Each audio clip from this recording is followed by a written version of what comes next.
Olá pessoal, nesse vídeo nós vamos falar sobre o plano complexo.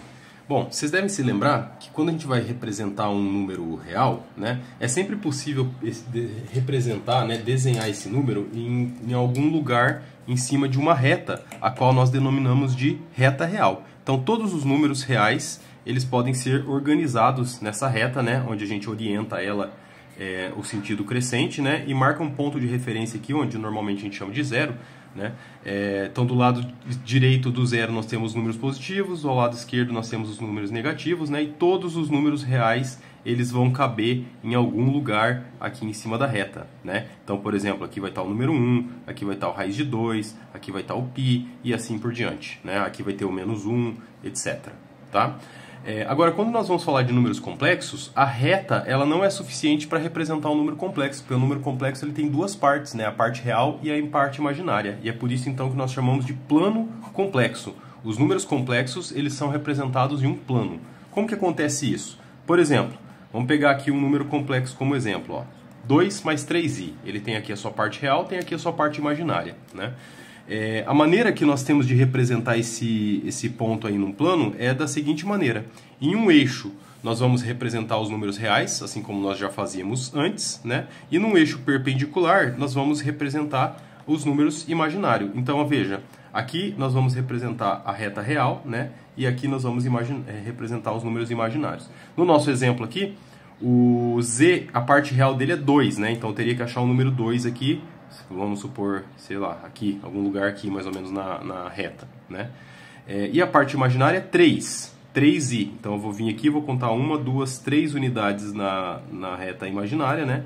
Portanto, o número z, ele vai ser representado então por esse ponto aqui do plano, né? Legal? E aí nós podemos representar outros números, né? Vou chamar esse número aqui de z1. Vamos pegar outros aqui, ó. Z2 vai ser 1 menos i. Z3 vai ser menos 2i, né? E Z4 que vai ser o número menos 1, simplesmente, né? Então onde é que vai estar cada um deles aqui, ó? Onde é que está o Z2? O Z2, a parte real dele é 1, então vai ser mais ou menos aqui, né?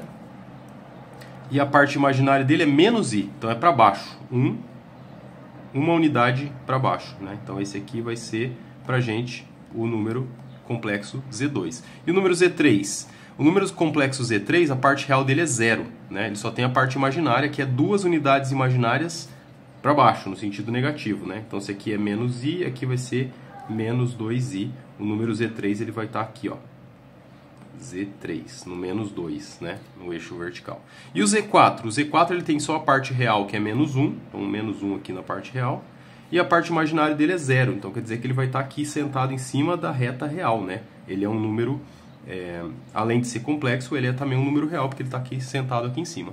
Legal? Então, essa é a representação do plano complexo, né? Essa representação aqui nós chamamos de representação cartesiana, ou representação retangular, né? Onde os números complexos, eles são da forma x mais i e y, né? E eles estão associados aos pares ordenados do plano x e y. Né, como a gente já está habituado. Legal? Muito bem. Uma outra coisa que é interessante a gente pensar também é o seguinte, né? Uma vez que os números complexos eles são representados no plano, agora a gente tem uma visualização geométrica para eles, né? A gente tem uma ideia da geometria desse espaço dos números complexos, né? Então, dado um número complexo aí, por exemplo, z, que vai estar representado em algum lugar no plano, então esse aqui é a componente real, e essa aqui é a parte imaginária do número complexo, né? Nós podemos agora definir a noção de módulo de um número complexo. Como é que a gente entende a noção de módulo de um número complexo, né? A noção de módulo que a gente tem de número real, de que é uma operação que só deixa as coisas positivas, né? Ela não se aplica aqui a números complexos. A gente precisa de uma definição um pouco melhor, né? Mas a gente pode pensar que a noção de módulo de um número é a distância, fornece para a gente a distância que esse número se encontra do zero, ou da origem, né, desse espaço.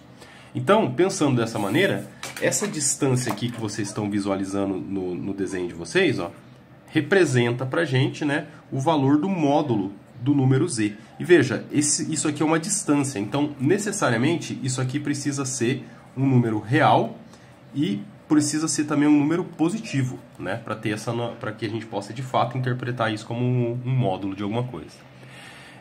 Bom, por uma simples trigonometria aqui de triângulo retângulo, né? Nós podemos inferir que o módulo do número complexo z elevado ao quadrado, ele vai ser um cateto ao quadrado mais o outro cateto ao quadrado, né, pelo teorema de Pitágoras, né? Esse lado aqui vale x e esse lado aqui vale y, né? Então, o módulo de z vai ser simplesmente x ao quadrado mais y ao quadrado. Nós definimos assim, ó, o módulo de um número complexo. Legal? Muito bem. Outra coisa interessante. Vocês se lembram que na aula anterior, né, nós vimos que existe uma maneira de escrever a soma de dois quadrados, né, de uma maneira muito conveniente, utilizando números complexos. É o que generaliza aquela noção de diferença de quadrados que a gente tem lá para números reais, né? Mas isso aqui, pelo que nós aprendemos, o módulo de um número complexo z, né, que é o x ao quadrado mais y ao quadrado, a gente pode escrever como sendo x mais i vezes y, que multiplica x menos i vezes y. E aí percebam vocês que esse número que aparece aqui não é qualquer coisa. Não é qualquer número, né? Isso aqui é precisamente o número complexo que nós estamos chamando de z aqui, né? Quem é esse z? O z é um número complexo arbitrário, da forma x mais y. Então, esse número que aparece aqui é justamente o número complexo z, né? E isso aqui está sendo multiplicado por um outro número, que é este aqui. Esse número aqui, ele é muito parecido com o z, né? Com uma pequena diferença. A diferença que tem é aqui no sinal da unidade imaginária.